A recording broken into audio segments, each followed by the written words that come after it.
Okay na, layo. So yan, masaya tayo nagtitipon dahil birthday ni nanay. So lubos ng ating pagpapasalamat na sa kabila ng lahat na edad ni nanay, 72 years old, 71 years old, pero pinagpala ng Panginoon dahil malakas. Yan, marami pang nagagawa talaga. Hindi parang kami na mga bata-bata pa, talo pa kami. So nagpapasalamat tayo sa Panginoon dahil sa kanyang buhay, nakalagtagan ngayong araw. So ipag-pray natin si nanay sa kanyang birthday, kaarawan. So Lord, maraming salamat sa hapon ito, Panginoon. Lord, nagpapasalamat kami dahil sa birthday ni nanay, Panginoon. Pilahin ko, Panginoon, ang mga nakapaligid sa kanya, Panginoon, patuloy mong pagpalain, maging siya, Panginoon. Maging ang lahat ng mga kamag-anakan, mga apo, Panginoon. Lord, ikaw, Panginoon, mag-ingat, Panginoon.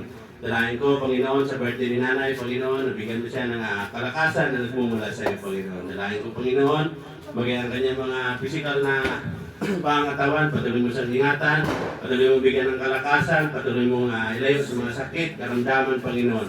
Dalahin ko rin ang buong pamilya niya, Panginoon. Malaki ang pamilya niya, Panginoon, pero alam namin na may mga pagsubok na kinakaharap, Panginoon. Kaya naman, Lord, hinihingi namin sa iyo, Panginoon, sa hapong ito, Panginoon, ang kalakasan, sa kanyang espiritual, Panginoon. Patatagin mo siya, Panginoon, sa kanyang mga pagsubok, mga kinakaharap, Panginoon. Hindi lang sa kanyang pamilya, kundi Lord, maging sa mga nakapaligid sa kanya, Panginoon. Dalangin ko, Panginoon, patatagin mo kaming lahat, Panginoon.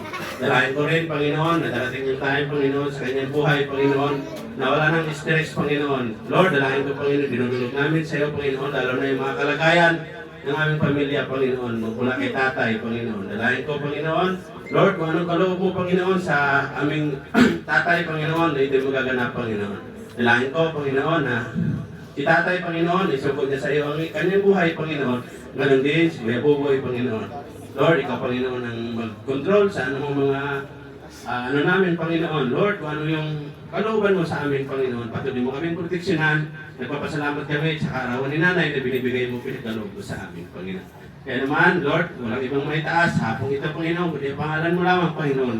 Ito pa aking panalangin sa pangalan ni Jesus. Amen. Amen. Amen. So, happy birthday, nanay. Bago tayo magsimula, meron lang akong gustong i-share.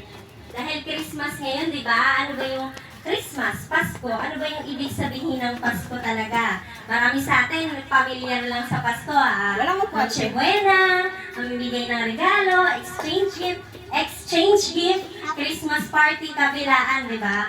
Pero, ano ba talaga yung tunay na kahulugan ng Pasko?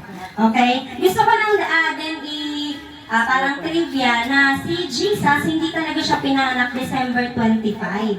Hindi nakalagay sa Bible na December 25 siya ipinanganak. Ang nakalagay lang doon ay winter, malamig. So, pag December kasi, malamig. Tapos yan ay pinangunahan na ng mga mga Roman, Catholic. Kaya nagkaroon tayo ng December 25 na Pasko. Pero okay lang naman din yun, para nga merong system. Pero gusto kong basahin dito sa Isaiah 9, chapter 9, verse 6. For to us a child is born, to us a son is given, and the government will be on his shoulder, and he will be called Wonderful Counselor, Mighty God, Everlasting Father, Prince of Peace. Sa Tagalog naman, sapagkat sa atin ay ipinanganak ang isang bata, sa atin ay ibinigay ang isang anak na lalaki, at ang pamamahala ay mayaatang sa kanyang balikat. At ang kanyang pangalan ay tatawaging kamangha-mangha, tagapayo, makapangyarihang Diyos, walang hanggang Ama, at Pangulo ng kapayapaan. Ibig sabihin, yung tunay na diwa ng Christmas, hindi lang ito basta pagbibigayan ng regalo, kundi merong isang ipinanganak. At yung pinanganak na yun yung magliligtas sa'yo at sa akin. Okay? Yung ang sabi dito, ang government will be on his shoulder. Ibig sabihin, namamahala sa atin si Jesus. Okay? Meron lang tayong government. Nakikita natin yung government natin ngayon, masalimuot, di ba? Magulo. Pero, ang totoong government natin ay si Jesus. Siya po ang may control ng lahat. Naniniwala ba kayo doon? Amen. Ngayon, ibig sabihin, si Jesus, sino ba nakakakilala kay Jesus? Shell. Sino si Jesus? Di ba siya nag-iisang anak ng Diyos? Diba? Isa siyang perpektong anak, wala siyang kasalanan. At siya ay pinako sa krus para ikaw at ako ay maligtas. Naniniwala ba kayo doon? Parang hindi kayo naniniwala sa kayo. Okay, so ang Diyos, perpekto siyang anak, wala siyang kasalanan. Dahil doon, siya lang ang may karapatan. Siya lang ang pwedeng magligtas sa atin. Halimbawa, ang ate ko, pwede ba niya tayong iligtas? Hindi, kasi makasalanan lang din siya. So, si Jesus lang din yun, okay? Ngayon, gusto ko lang i-elaborate na ang Pasko, hindi lang ito basta pagbibigayan ng regalo, hindi lang ito maraming pera, pero tignan nyo rin na kapag kayo ay nakakapagbigay, kapag kayo ay nakakapagregalo, ibig sabihin, nagpapala ang Lord. Okay? Merong Lord. Pinagpapala tayo ng Diyos. Ibig sabihin, kapag ikaw ay nakakapagbigay, ikaw ay pinagpala. Kaya magpasalamat tayo sa Panginoon. Ngayon, dadako ako sa birthday ng aking nanay. Bonus na lang po na makapagbigay tayo ng regalo sa iba. Pero ang totoong diwa po ng Pasko ay isentro natin si Jesus. Okay po? Ngayon, gusto kong magpasalamat sa Panginoon dahil sa regalo ng buhay ng aking nanay. Gusto ko lang pong way back, nung ako ay grade 2 pa lang, yung nanay ko at yung ate ko, sila yung tumataguyod sa pamilya namin. Okay? Tuwing December 25, hindi ko nakikita yung pamilya namin na ganito. Yung tuwing December 25, hindi kami nagsasalo-salo, hindi kami kumakain sama-sama. December 25 ha. Alam niyo ba kung anong ginagawa namin? Pupunta kami doon sa St. Rita. Maaga pa lang, ginigising kami ni nanay, pupunta kami doon, nakapila kami. Si nanay nandoon na sa simbahan. Diba? Kasi magsisimba muna kami kasi after nun, mayroong pamasko, regalo sa mga bata. Okay? After nun, pagkatapos nun, magbabahay-bahay pa magbabahay-bahay kami, binila kami ng mga candy, mga benteng bagong-bago, mabango, malutong. Yan ang mga Pasko namin noon. Tapos noon, punta pa kami sa Goodwill. Diba? Ibig sabihin, gusto ko lang makita yung pagbabago sa buhay natin. Na meron tayong Diyos na tumutulong sa atin. Hindi na tayo yung humihingi ngayon. Kundi tayo na yung nagbibigay, tayo na yung pinapamaskuhan. Hindi na tayo yung kumakatok sa mga bahay ng mga mayayaman. Okay, gusto ko lang magpatotoo na ang buhay namin noon, ang pangarap ko lang naman talaga, yumaman. Gusto kong yumaman. Kasi ang hirap namin, ang hirap namin, high school na ako, ang hirap pa rin namin. Yung nanay ko, matanda na, nagtatrabaho pa rin. Mahirap, no? So, ang pangarap ko noon, gusto ko yumaman, gusto ko magkaroon ng maraming pera. Gusto ko maraming pera. Pero nung nakilala ko ang Panginoon, hindi pala talaga yun yung mahalaga eh. Kasi, pinaranas ni Lord sa amin ang yumaman. Karoon kami ng tindahan, malaki. Nag-expand kami, 2, 3 tindahan. Sobrang dami namin pera, hindi na kami natutulog. Dahil gusto namin kumita ng pera, masaya naman. Pero may kulang. Kasi wala kaming Lord. Kaya napakaraming problema nun, pero kinakaya kasi may pera. Pero may kulang kasi wala kaming Panginoon. Kaya nung nakilala namin ng Panginoon, tinanggal niya lahat. Nawala yung mga branches, nawala yung mga ibang tindahan. Pinakita doon ng Panginoon na kaya niyang baguhin yun sa isang iglap. Tatanggalin niya lahat ng pangangailangan mo hanggang siya na lang yung makita mo. Okay? Ngayon, ang tanong ng maraming tao, bakit nung nasa Lord ka na, nung nasa Lord ka na, dami mo pa rin problema. Totoo po. Mas dumami pa nga eh. Nung nakilala namin ng Diyos, mas marami pa yung anak ko dati. Si Ella, kasi nagtitinda kami, doon din yung bahay namin. Ngayon si Ella, may hika, nag-iihaw kami. Nag-iihaw kami kasi Ella, yung ubo niya, hindi na gumaling. Ang payat mo ni Ella dati, di ba? Pero nung nakakilala kami sa Diyos, binigyan namin ng puwang sa puso namin ng Panginoon, tinanggap namin siya, nawala ang linggo. Okay? Kaming nagtitinda, ang linggo ang pinakamalakas. Pinakamalakas bumenta ang linggo. Pero, dahil nakilala namin ang Diyos, ginibuhay namin yun kasi nga sabi niya sa Kanya yung araw na yun. Pero alam niyo ba, sa loob ng Lunes hanggang Sabado, hindi niya kami pinagkulang. Okay, naniniwala kayo doon, hindi tayo pinagkulang ng Panginoon. Kaya ngayon po, gusto ko magpasalamat sa Panginoon. Nung nakilala namin siya, napakarami pa rin namang problema. Ang kaibahan lang, nandoon yung kapanatagan. Nandoon yung kapanatagan na kaya ko to kasi meron akong Diyos. Okay? Lalaban ako sa buhay kasi meron akong Diyos. Ngayon, gusto kong mag-message sa nanay ko para kayo din. Nay, happy birthday. Mahal naman kita. Namatay tuloy mo. Nay, salamat sa buhay mo kasi matatag ka. Kung hindi ka ganyan, paano kami? Sa'yo naman galing ito lahat eh. Yung pagiging matapang namin, pagiging masipag, pagiging matyaga. Sa'yo ito galing lahat. Tinuruan mo kami sa buhay. Pagkamat nahirap kasi ang dami namin, tapos isa ka lang. Gusto ko malaman mo na mahal ka namin lahat ng ginagawa namin para sa'yo. Gusto ko, wish ko lang sa birthday mo, bigyan ka ni Lord ng kalakasan na hindi mo maiintindihan. Yung matanda ka na, pero kaya mo pa rin maglaba. Napakarami namin laban, gusto mo ikaw lagi. Mahal na mahal kita, Nay. Kahit na hindi na tayo magkasama ngayon, gusto ko malaman nyo na nakasuporta ako sa inyo. Ano pa man ang mangyari, mahal na mahal kita, ikaw ang nanay ko. Kung mabibigyan ako ulit ng isa pang buhay, gusto ko ikaw pa rin yung nanay ko. Ay naman. Dalawa. Ikaw naman, silbi. Sinabi mo na lahat. Sana'y mahal kita.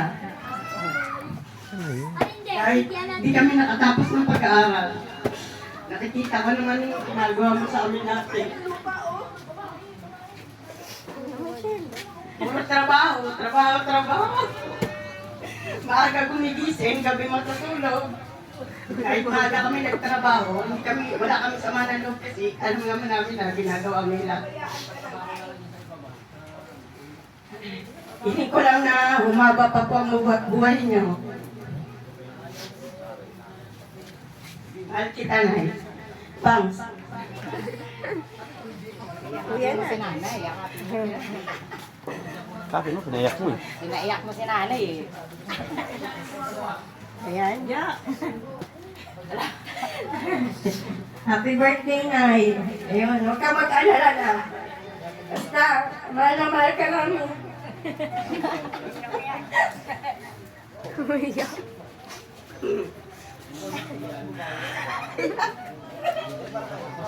Dapat happy lang. Hindi na.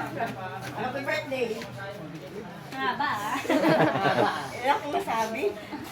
Ano? Hanggang ngayon, sa mga apo niya, siya pa rin. Si Emma naman. Ay, si Emma. Ako muna. Sayang naman yung makeup ko. Nag-makeup pa naman ako tapos iiyak lang tayo. Ayan. Ayan. Nanay, alam mo naman.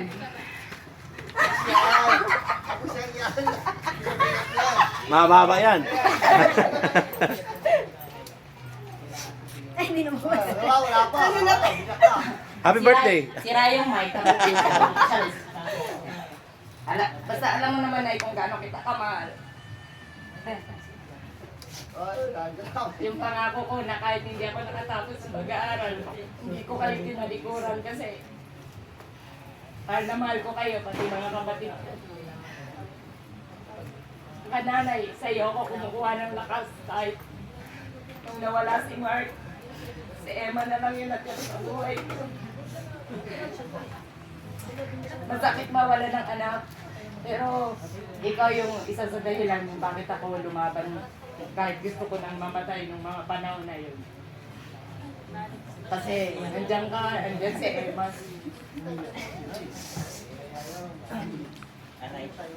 Tapos, hanggang ngayon naman hanggang ngayon lahat ng makakaya ko, kaya kong suportahan kayo, pati yung mga pamangkin ko, siyempre si Eman. Hanggat kaya ko na, isuporta ko sa iyo. bigyan ka pa ni Lord ng makakang buhay. Yan lang lagi kong pinapanalangin. Kasi hindi ko rin alam kung wag naman sana na pag nawala ka, hindi ko rin alam kung paano. Ayun, mahal na mahal kita na.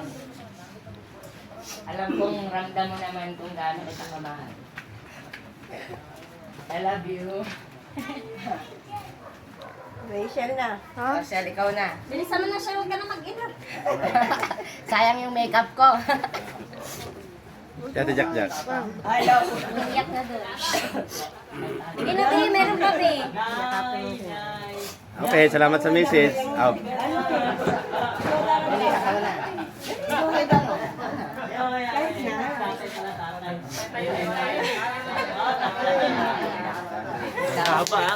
Thank you Salamat sa message. Hello na, happy birthday. Wala na ako masyadong sasabihin kasi halos nasabi na nila lahat. Pero lagi mo tatandaan na mahal ka namin. Happy Yeah. birthday namin. Sinay na rin naman. Si Kuya naman. Mag-ano ba kay nanay? Mag-message ka. Message. Nanay, happy Renalyn. birthday. Sabi mo kay nanay, happy birthday. Happy birthday, Nay. Iyak ka, Nay. Yung dalawa, busy doon. Si Kuya naman. Okay. Nanay, happy birthday. Tama na testimony. Okay, nagpapasalamat sa ating mahal na Panginoon Nay na inibis tayo lagi Nay, binigyan tayo ng kalakasan, grasya, at higit sa lahat marami tayong mga apo. Yan, busy ngayon na nakikita ko natin lahat ng mga ano natin, pamilya natin, mahal natin sa buhay. At patuloy po tayo magpapasalamat sa Panginoon Nay. Habang buhay po tayo. Kasi ang gusto ng Panginoon na lagi tayong maging sama-sama. Kasi ang gusto niya pag-ibig, pagmamahal. Kaya tayo nandito lahat. Kasi dahil sa kanyang habag, sa kanyang pagmamahal, pag-ibig. Kaya ako nagpapasalamat sa haba ng panahon na malakas kayo na i-bless kayo Lord. At hingin ko pa na mas dudublin pa ang taon na to na maging ano pa kayo, bigyan pa kayo ng kalakasan ay. At maraming salamat sa kabaitan nyo. Patuloy lang kayong mabait na sa hindi lang sa ating pamilya, sa ibang tao rin. Maging mag-bless nyo rin po sila at mag-bless tayo ng Panginoon. Maraming salamat Panginoon at mabuhay po tayong lahat. Salamat sa kaarawan mo na. Happy birthday.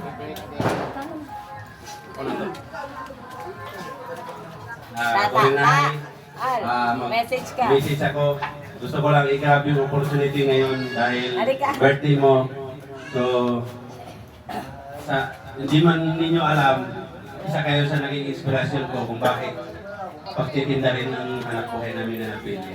Dahil nakita ko, unang-una ko nakita yung kasipagan niyo eh. Kaya kaya din natin. Kumbaga, gawan lang natin ang sistema. Yun ang naisip ko noon. Pero ang totoo noon, sa inyo talaga yung kumbaga yung nakikita ko kasi yung ginagawa ninyo eh. Kaya parang nagkaroon ako ng ideya. Kaya nung nagkaroon kami ng chance na mag-umpisa, nagpapasalamat kami sa Panginoon dahil hindi naman binigo. Pero gusto ko din yung araw na ito na hingi ako ng tawad sa iyo. Kasi nga, alam ko, minsan, nasasaktan ka sa mga nangyayari sa atin, lalo na sa pamilya. Hindi talaga lingid sa alam mo yun. Pero ako, sa totoo lang, nasasaktan din po ako. Pero wala kailangan nating gawin yung mga bagay-bagay na mga komplikado. Lalo na sa pamilya natin, kay Kuya Buboy, kay Tatay. Pero gusto ko lang sabihin sa iyo na si Kuya Buboy, kahit ganoon pa man, kung ano man mangyari, basta welcome pa rin siya. Hindi ko pa rin siya talagang kasi ako minsan nagsasalita ako. Lalo pag nagagalit ako, nagsasalita ako. Pero bilis lang yun, wala na agad yun. Bukasan, wala na agad yun. Kaya hihingi ako ng tawa dahil nga minsan, siyempre, mas matanda kayo sa akin, lalo na si Tatay din. Nakakapagsalita ako ng medyo, kumbaga, lagpas na doon sa kasi wala ako sa katayuan dapat na magsalita sa inyo. Wala akong karapatan. Pero kaya nahilingi ako ng tawad sa inyo, tapos sa Panginoon na rin, na nagawa kong yun. Sana darating ang time na sama-sama ulit tayo, na masaya. Darating ang panahon na sila tatay, sila Kuya Buboy, na talagang kasi wala akong ibang hiling. Wala akong ibang hiling na noon ang pangarap ko. Kaya ako nagpursige talaga na magkaroon din ng bahay. Kasi gusto ko sama-sama tayo. Gusto ko magkakasama tayo kasi yun ang kasiyahan ko din eh. Magkasama-sama.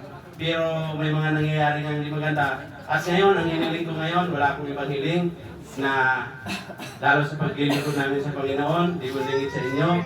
Gusto ko, wala na akong ibang hiling, hindi ko na hinihiling na magkasama tayo. Gusto ko, kung maligtas kami o maligtas kung sino man, gusto ko kayo din lahat maligtas pagdating ng panahon.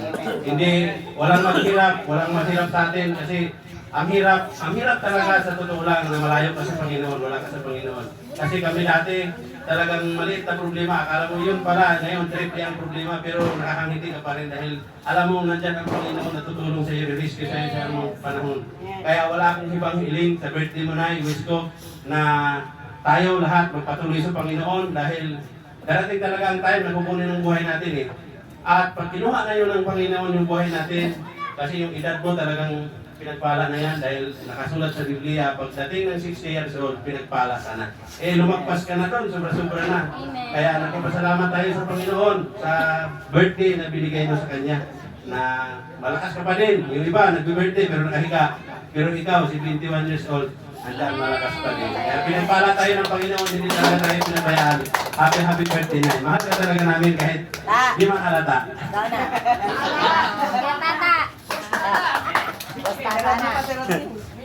Rodney, panghuli. Hi, Nay! Happy birthday! Alright! Let's go! Hi, Nay! Thank you for loving me, for giving me, and for living me. Amen. Happy birthday, Nay! Ay, salamat sa lechon.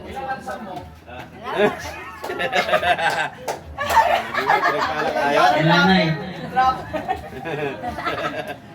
Si Rodney. Wow, mga ikaw na roda. Next! Ikaw na, Rodney. Ano, Nay? Tayo yung ano mo eh, yung talagang mapapalo pa sa isa sa iyo eh. Okay, salamat sa message, ang haba. Okay, salamat sa inyong lahat. Nay, ano masasabi mo sa mga narinig mong message? Ikaw naman. Salamat, Tay. Aw. Una sa lahat, Merry Christmas sa inyong lahat. Ayun, no? Tingin sa camera. Nagpapasalamat ako sa mga anak ko. Hindi nila ako pinapabayaan. Lalong-lalo na si Wilode. Pasalamat ako at nandyan si Ranilo na tumutulong sa amin sa lahat ng bagay na kailangan namin. Diyan kami sumasandal sa kanya. Sa mga apo ko, magpakabait kayo mga apo. Hindi ko kayo pabayaan, alagaan ko kayo. Lalo na kay Jack-Jack. Kahit mahirap ako, buhat-buhat yung bata. Dahil mahal ko yung mga apo ko, lalo mahal ko yung mga anak ng Jack-Jack. Si Dari, magbago ka. Maawa ka sa nanay mo. At sa sarili mo. Kayong lahat ng mga manugang ko, mahal ko kayo. Gusto ko hindi talaga kayo magkagulo-gulo. Salamat na wala naman kayong gulo. Lalo na sa mga anak kong babae. Tumutulong-tulong kayo. Tulungan niyo mabuti yung tindahan ni Ranilo. Yan ang ating pinagkuhaan ng ating kailangan. Tulungan, humingi tayo ng tulong kay Lord. Amen. Kahit hindi ako sumasamba paglinggo, pero hindi ko makalimutan si Lord. Kasi sinabi ko naman sa mga kasamahan, gusto kong sumama, kaya lang hindi ko kaya tumayo ng matagal, hindi ko rin medyo marinig yung mga sinasabi ni Pastor. Kaya hindi ko makasama paglinggo. Pero, Lord, Nasamba kita, Lord. Huwag mo kami pabayaan. Bigyan mo pa ako ng malakas ng katawan, na magampanan ko yung mga tungkulin ko sa mga anak ko, sa mga apo ko. Hallelujah. Tulungan mo din yung isa kong anak, Lord. Si Buboy. Amen. Lord, amen. Ikaw nang bahala sa kanya. Ikaw, asawa ko, ikaw na rin po bahala sa kanya. Amen. Lord, manihingi ko lang na huwag mo ako bigyan ng sakit ng katawan. Bigyan mo pa ako ng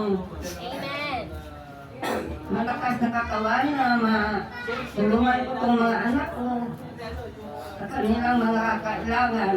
Lalong-lalo na si Juliet at saka si Danilo kasi yung tindahan niya tumutulong sa amin sa lahat ng kailangan namin araw-araw sa pagkain. Kaya, Lord, ikaw na ang bahala sa amin lahat. Maraming salamat sa pagbibigay mo sa amin ng biyaya araw-araw. Salamat, Lord. Happy birthday! Happy birthday! Salamat sa Panginoon. Alam mo na yung mga prayer mo, ang Panginoon naman nakikinig. Maghintay lang tayo. Lahat yun, Nay, mangyayari. Ay, picture muna tayo. Pray ka muna. Last pray. And, Kakanta na natin. pagkabas ng kanta, ipipray na. O, dali, kanta. 1, 2, 3. Happy birthday to you. Happy birthday! Happy birthday to you. Happy birthday. Happy birthday. Happy birthday. Happy birthday to you. One more time. Happy birthday to you. Happy birthday! Happy birthday to you. Happy birthday! Happy birthday. Happy birthday. Happy birthday to you. Happy birthday, Nay. So, bagay i-pray ko ulit si Nanay sa birthday niya. Tapos, ano? Kakain na. Kakain na. Okay, Nay. Hindi na ikaw na. Ikaw na. Si ano na. Papray kita, Nay. Panginoon, salamat po sa buhay ng nanay ko. Lord, kayo po ang nakakaalam ng laman ng puso niya, pangarap niya. Lord, dinulog niya sa inyo. Alam namin, Panginoon.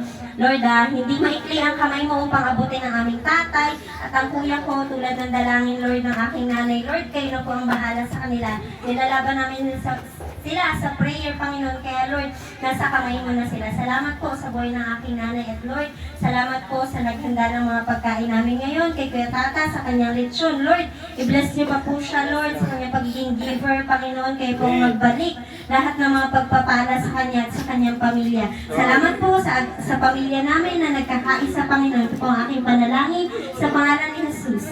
Amen. Happy birthday! Kakain na! Kain na. Mga kapitbahay, kakain na! Wala tayong kanin. Tawagin